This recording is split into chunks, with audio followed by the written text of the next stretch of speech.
bien tey nag dañuy am mbégte di ànd ak ñaar ñoo xam ne kenn ki ci kii la fare kujje gi keneen ki fare ci Alliance pour la République muy Lamine Bara Gaye bokk ci cadre parti boobule di APR waaye tamit bokk ci coalition Benno Bokk Yaakaar Lamine Bara Gaye maa ngi lay nuyu di la dalal jàmm ci Walf TV. waaw maa ngi lay nuyu Moustapha.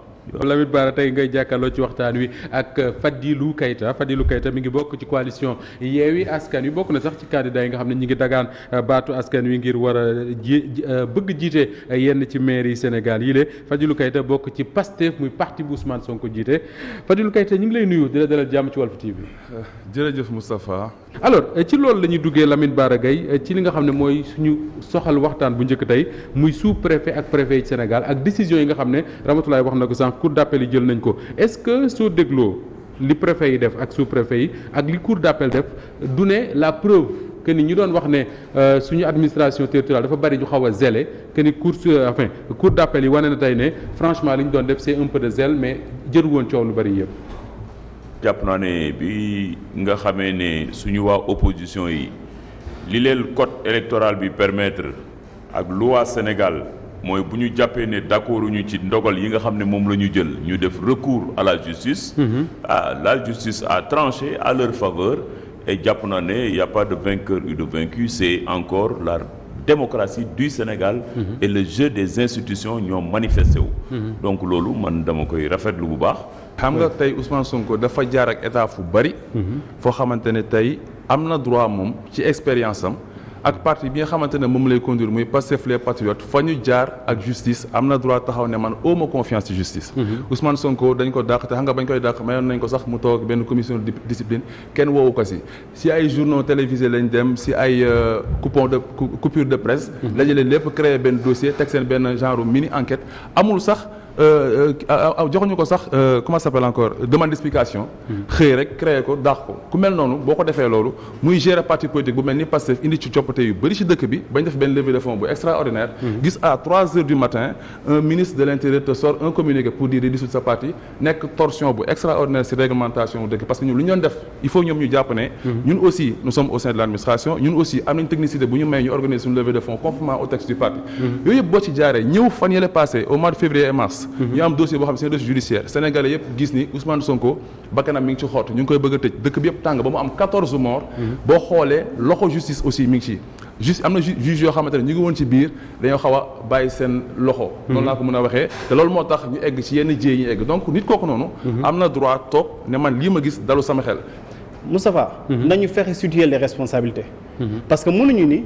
préfet bi wala sous-préfet bi daf koy teg ci tayeefu bakkanam di xool ban liste lay rejeté te teg ko ci benn motif bu légal li ñuy xaar tey jii parce que boo dégloo cour d'appel li ñuy wax mooy teguñu ko ci motif bu légal. mais buñ ko tegul ci motif bu légal mooy donc ñooñu dañuy def faute grave te administration boo defee faute grave dañu la war a sanctionner waruñu leen bàyyi tey jii ñuy continuer di yore administration bu nekkee ñoom soit dañu xamul seen liggéey wala aussi dañu nangul def seen liggéey parce que dañuy parparloo.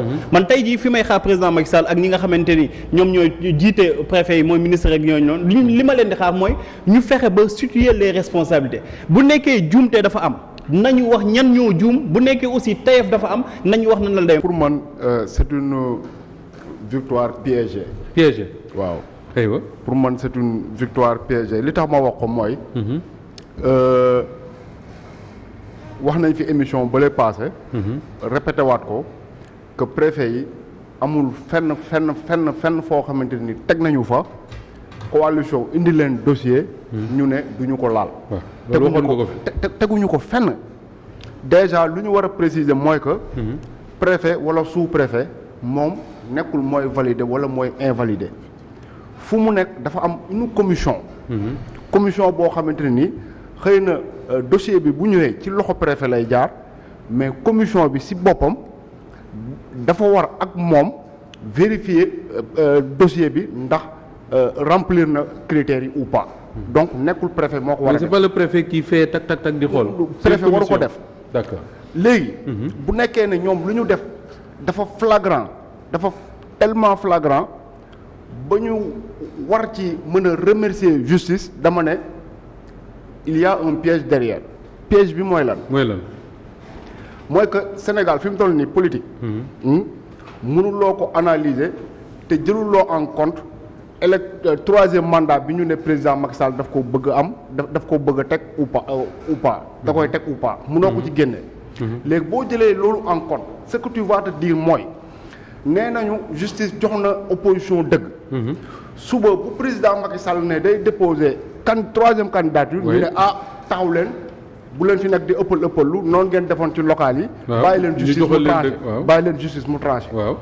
ce qui fait que pour man cour d'appel yi lu ñu def c'est très terre à terre. il faut pas également mettre toute l'administration aussi dans le même panier. mën nañu wax am na ñenn ñoo xamante ne doxal nañu seen rôle ndax dégguñu foofu benn rejet. dégguñu benn rejet donc du ñëpp aussi la ñuy. am na sax des préfets ak sous-préfets yoo xam ne l'opposition seen bopp ñoo leen félicité. ci seen comportement. voilà donc c'est pas tout le monde également te ñoom aussi ils ont raison d'être sur la défensive aussi ragal tamit am lu leen bett ëllëg. il faut ñu xam lenn. rejet yi. Sénégal ñaata collectivité territoriale on est 550 un peu moins de 600 juróom benn téeméer fan moo am ay rejet motul fukk ak ñaar c'est avec le boom médiatique qu'on pense que tous les préfets et les sous-préfets ont rejeté des listes du loolu donc sur 600 un peu moins de 600 collectivités territoriales bu ñu ci amee une quinzaine de collectivités yoo xam ne am na ay rejet jàpp naa ne faut pas généraliser. texte yi dañu leer ku ko violé ñu rétabliraat ñee ci seeni droit ñooñu dañ leen war a sanctionner parce que dañoo tooñ parce que nekkuñu fa di def li nga xamante ne mooy injustice même bu nekkoon benn boobu benn de trop la du question de 15 la wala 16 la wala 10 la mais benn bu mu nekk rek benn boobu tooñ la. Pape xam nga yaa ngi wax surtout que lu ñu gën a yaa ngi wax yu cour d'appel validé mais on n'a pas encore parlé du cas de Kédougou ak même Diourbel boo xam ne les listes ba léegi xamaguñu fan la ñuy mujjee.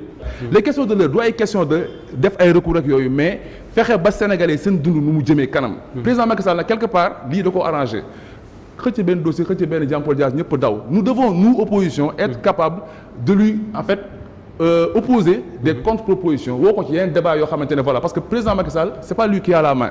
aujourd'hui c'est lui qui manipule les gens qui manipule ces instructions là. ñun ñuy daw nekk ci position défensive. ak de réplique ak de réponse ñun dañu war a nekk ci position pro-action ak ci sauf que Fadilou on va pas au local pour juger le bilan de Macky Sall. si c'est pas ça le local. si ok non. Macky Sall n'administre pas les collectivités locales. ce sont les partisans de Benno Bokk Yaakaar en majorité. qui administrent la plus grande partie des localités. muy benn affaire. la relation la gestion de l'État au niveau central. ak cette gestion là au niveau local dafa am interaction bu extraordinaire. man j'ai toujours dit que président Macky Sall il n'est pas un démocrate ba mu ñëwee au pouvoir ba léegi ñaari élection la fi organisé yoo xamante ni leer nañu. tout le reste c'est du forcing donc élection yii aussi on s'attendait à ce que yu mel nii am donc un préfet boo xamante ni yow tu prends l'exemple sur le gouverneur de Saint-Louis. mais tu te dis que su ma defee njaaxum nekk sous-préfet léegi ma nekk préfet su ma nekkee préfet nekk def njaaxum léegi ma nekk gouverneur mais c'est bu nekkee récompensé c'est comme ça que ça se distribue. conscience boobu la nit ñi di ci am. ce que les Sénégalais veulent savoir mooy tey boo demee disons Bakel nga dëkk wala nga dem Louga gi ma dëkk est-ce que les chiffres dont on parle ça se traduit dans la réalité de tous les jours c'est-à-dire que est-ce que boo doxee ci mbedd yi di nga gis ne les milliards yi ngay dégg gis na fii la dem c'est ça la grande question en fait. Tafa yow da ngay voyager da ngay tour de Dakar l'éclairage public xool ko tey ak les lampadaires yu ñu indi. mais c'est pas les mairies mais c'est l'État central qui fait ça. mais attends Tafa les mairies c'est des démembrements de l'État. C'est pas une différence, il faut le comprendre. Mais c'est exactement comme ça. Donc le maire, xam nga lan mooy initiative am. C'est de pouvoir faire des projets, de capter les ressources et de suivre les dossiers de sa mairie au niveau de l'administration centrale. Man, j'ai pas vu le budget de Mariam Sarr, mais les gens parlent de 3 milliards et quelques. Son budget. Oui. Booy dox ci dëkk bi dëgg tu as du mal à savoir fan lañ def 200 millions. Fan lañ def 200 millions. Fan lañ def 200 millions. gis nga à part ñaari tali yooyu mu def pavage. am na sax benn rappeur bu ñuy wax Wirifu bu ne dañ ko war a nangul ne nit ko loo ko bañ dañ koy nangul lu mu jëf. nañ ko nangul ne defar na benn doodaan buntu këram. defar na benn doodaan buntu këram. non kooku day saboté parce que loolu lañ koy saboté parce que xam nga lan moo tax. en fait dëkk bu mel ni Kaolack. nekk bassin arachidier. suuf yi du jeex foofu suuf bi nangul lépp.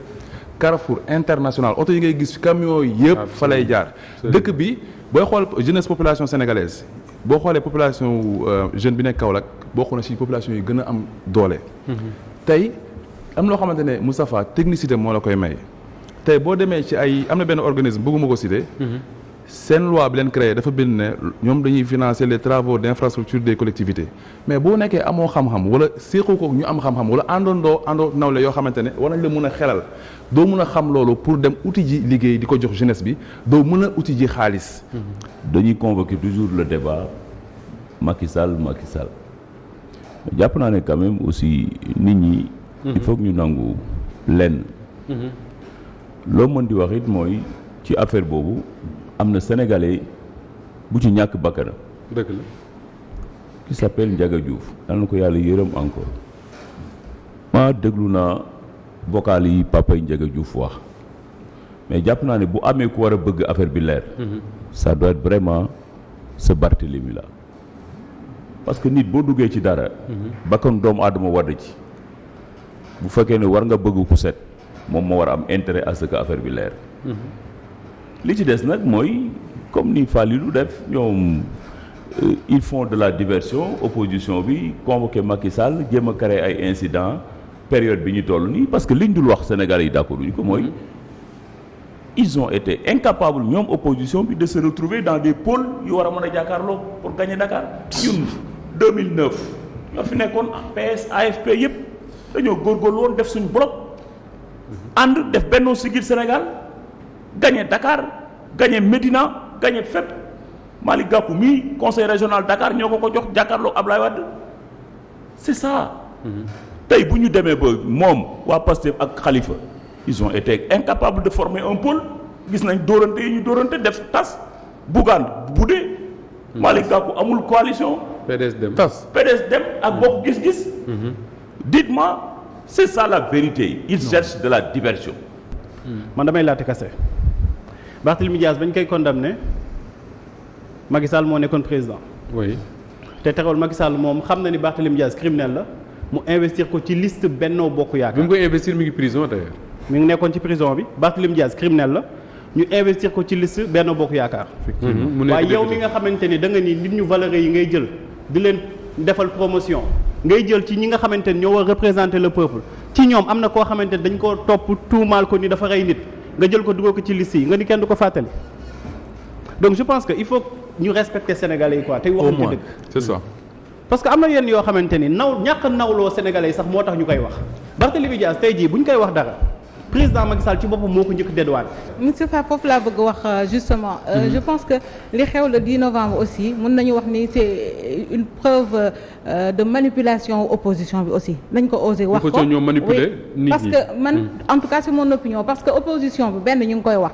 Barth il savait que ni le 10 dañ koy convoquer le 10 novembre. xamoon na ko déjà. donc xamoon na loolu.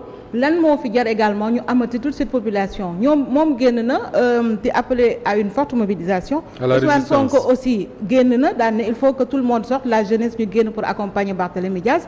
mais lan moo fi jar également ci convocation boo xam ne dañ la woo nga bëgg amati toute une jeunesse ba lii nga xamante ne xew na fi également. xam nga candidat Barthélémy Dias. oui ak procès bi. dafa am ay liens yoo xamante ni kenn mënu koo dindi. te dama lay jox. damay def benn comparaison bu ndaw rek pour won la ne lii nii c'est de la politique du début à la fin. Khalifa Sall par exemple. oui son procès mu ngi débuté fin janvier 2018. Début février 2018. waaw instant yii la débuté. oui Khalifa Sall condamné nañu ko. mu def appel. ñu condamné waat ko. mu defaat appel ñu condamné waat ko. ba muy 3 fois diggante 2018.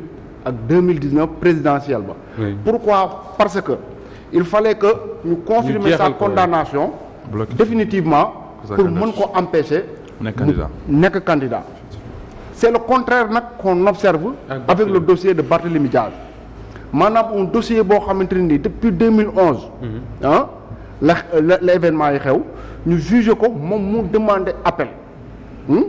Je pense que depuis 2015 ba fi ñu toll nii.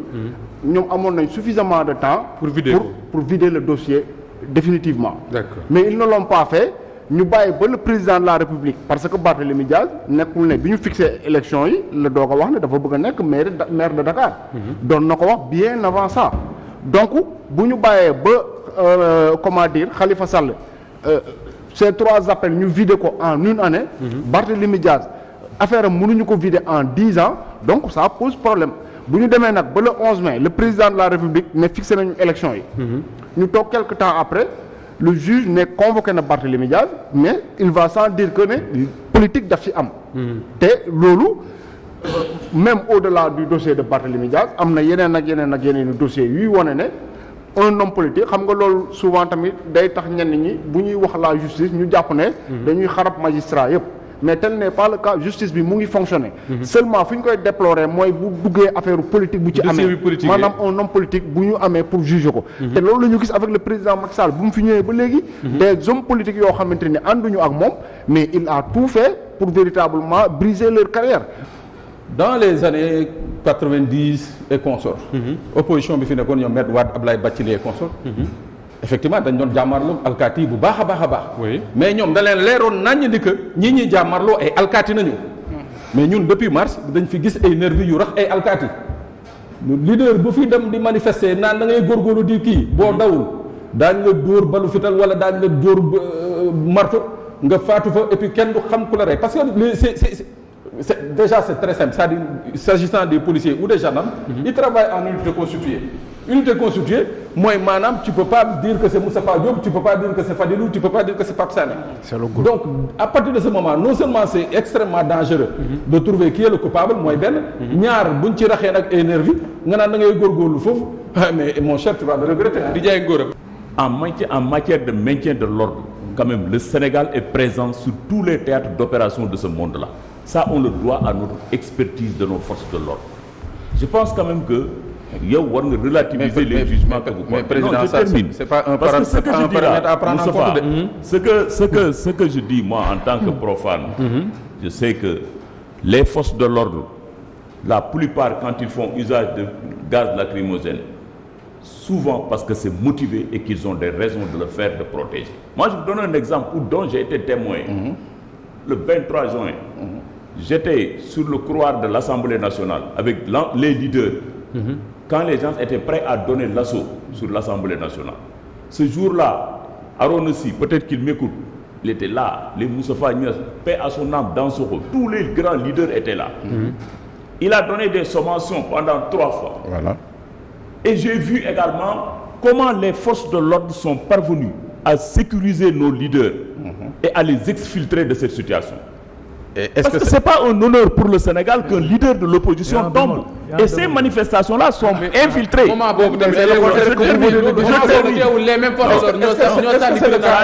Sané, laissez-moi parler. Moi, je vous ai écouté. Je ne sais pas.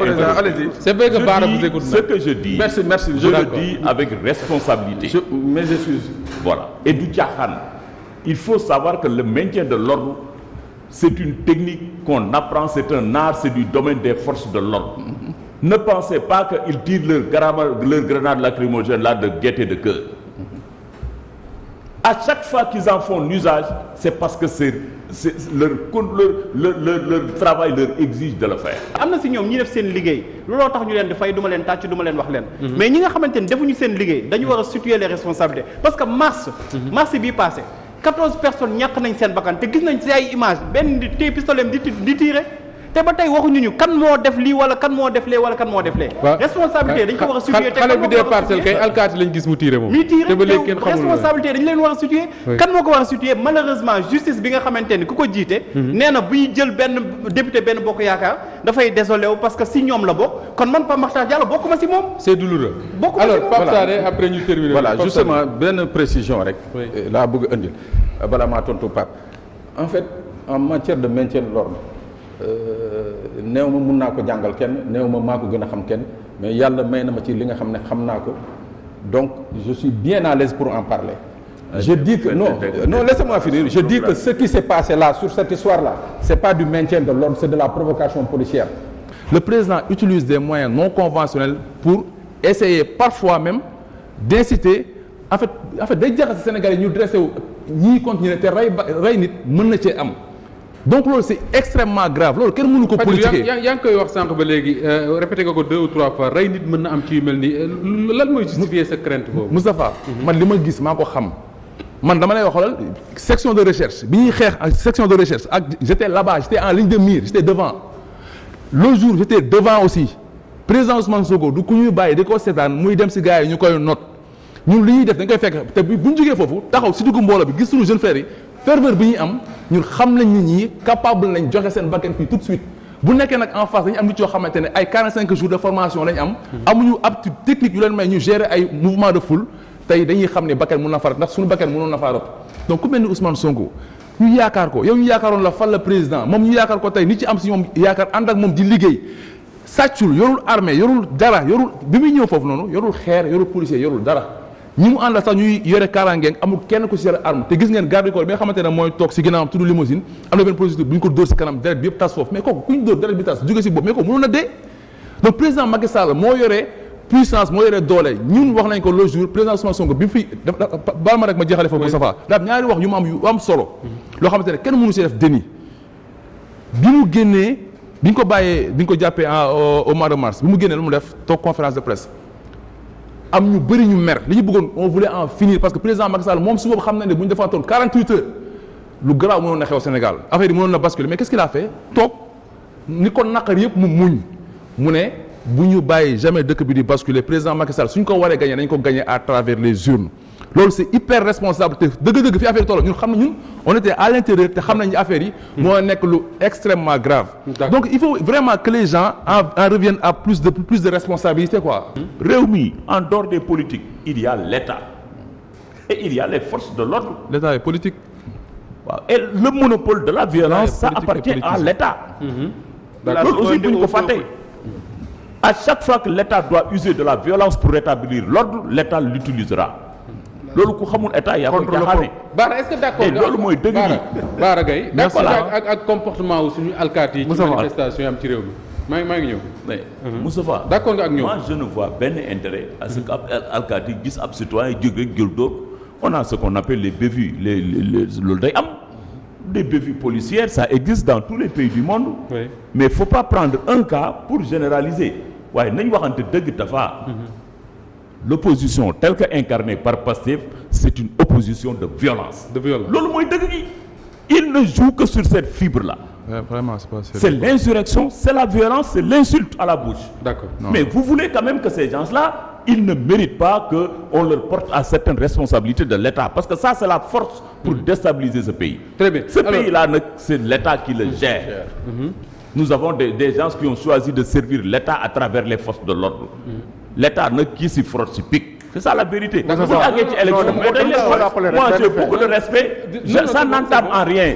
Je termine sur ça, si vous permettez. Ça n'entame en rien à tout le respect que j'ai pour Ousmane Sonko. Parce qu'on est allé à une élection présidentielle, il a engrangé 15% de l'électorat.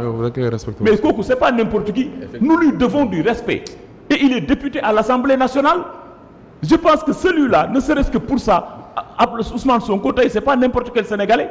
Même quand il se déplace sur Dakar, c'est normal que les forces de l'ordre le surveillent et le protègent. Voilà.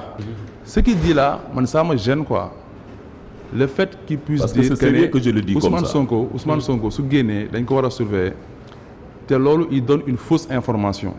Il y a une loi sur les services de renseignement. Je crois que c'est une loi 2016-33 quelque chose comme ça.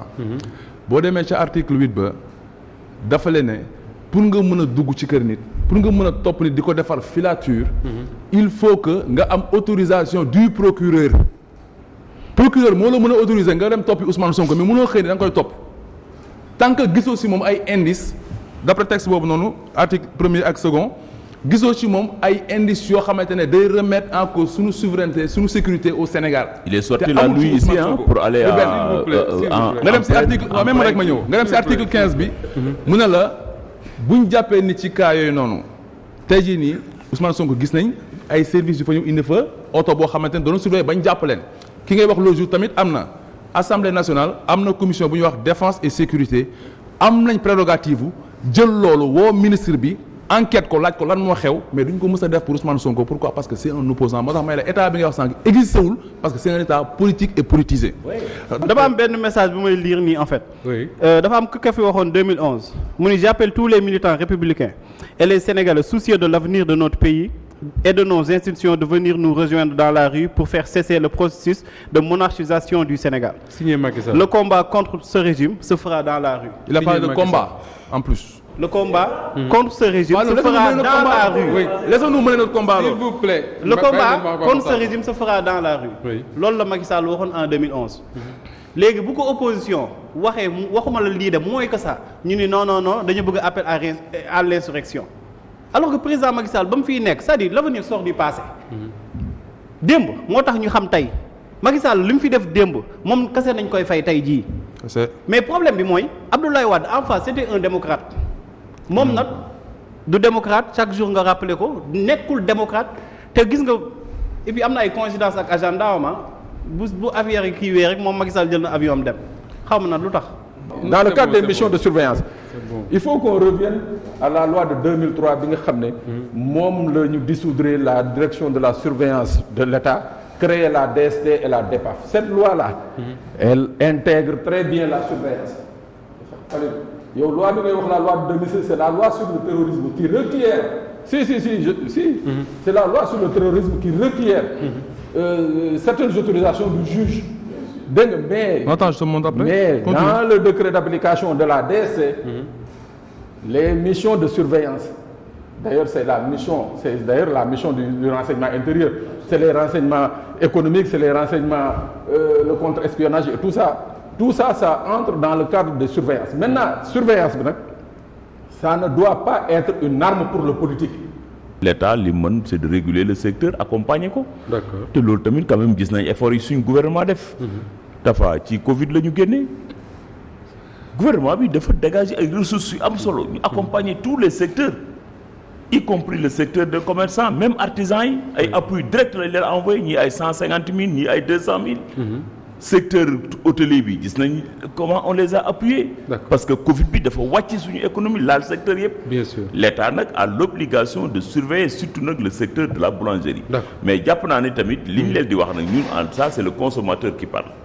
jàpp naa ne mburu moom boulanger yi war nañ def effort pour améliorer la qualité du pain. non mburu dafa am solo. waaw parce que boo yeewoo suba teel moom léeg-léeg surtout man fële ma dëkk Mbacké vraiment doo am envie sax jënd mburu waaw parce que dañ lay tegal loo xam ne du ma 2 minutes muy day damm day woow vraiment non loolu dëgg la vraiment suñu boulanger yi dañoo war a def effort boo demee Soudan bu ñu yokkee ci mburu 1 franc dëkk bi yëpp ay génn on a l'impression que Sénégal gi quand même consommateur moo fi gën a tumburanke te li ko waral bokk na ci les organisations de défense des consommateurs yi nga xam ne ñoo waroon a taxawu consommateur ci yu mel nii ñenn ñi ils n'ont pas les moyens de leur politique ñeneen ñi c'est ça que je n'arrive pas à comprendre c'est des conseillers du président Macky Sall ba pare bëgg a défendre les consommateurs en même temps. moom kay bul ni des conseils du président Macky Sall des conseils des présidents parce que nekkoon na conseil aussi président Abdoulaye Wade bu ma juumul.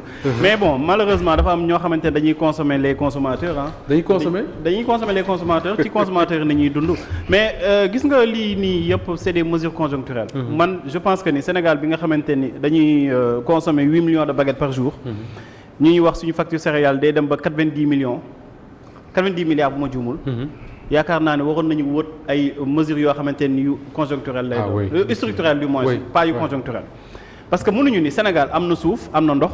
ba noppi Sénégal di dem di jëli ji blé 90 milliards yooyu noonu waroon na mën a jéem a fexe ba sauvegarder ici wala créer ici ay emploi mooy li Fadel commencé woon sànq rek ci industrialisation bi ñuy wax. parce que boo bëggee transformer Sénégal de manière structurelle ci ay industrie ngay dem fexe ba. li nga xamante ne mooy maïs bi dañ koy soxla mais blé bi dañ koy soxla mais ñu koy defar fii au Sénégal Abdoulaye Wade commencé woon na ko. foofu nañ doon xaar ñii waaye du ay PUDC ay piste yoo xamante ne saa waay la tëri la nga taxaw di naan da nga koy bàqoo. mburu mi matière première bi mooy blé. te blé bi nekkul Sénégal lay jógee xam nga bu ñu nee indépendance nekkul rek indépendance politique ni ñuy jiite et cetera et cetera. indépendance économique pour man moo ëpp importance. bu ñu demee nekk ci dëkk bu nga xamante ne nii boo tëjee port bi maanaam 6 mois dara duggul Sénégal nit ñi dootuñu lekk. ça pose problème. te le président Macky Sall. ci côté boobu am na ay engagement yu mu fi jëloon par rapport à l'autosuffisance véritablement en riz. gis nañu fu mu mujjee. mais léegi nag yow boo nekk ci dëkk boo xamante ne nii. li nga xamante ni moom la nit ñi ëpp lu ñuy consommer lépp bitim réew lay jóge mais ça pose problème parce que kii mu ngi joxe exemple Guinée-Bissau mais boo demee dëkk bu mel ni Maroc.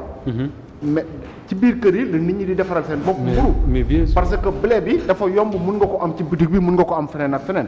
mais au Sénégal léegi blé bi comment dire dañ koy importer extérieur lay jóge comment ngay def ba blé boobu véritablement mën a ñëw ci au Sénégal am fi en suffisance de sorte que boulanger yi parce que ñoom tamit véritablement boo leen dégloo bu baax li ñuy wax ce n'est pas tout à fait kii lu yenu maanaa la parce que effectivement bu nekkee farine bi comment ça s'appelle yokku na am benn prix boo xamante ni benn niveau de prix boo xam ne toll na fa ñu bëgg état bi di leen bëgg a continuer forcer pour ñu jaayee ko baguette bi à 150 mais il va sans dire que ni ci qualité bi véritablement lay jouer te loolu kenn mënu leen ko reprocher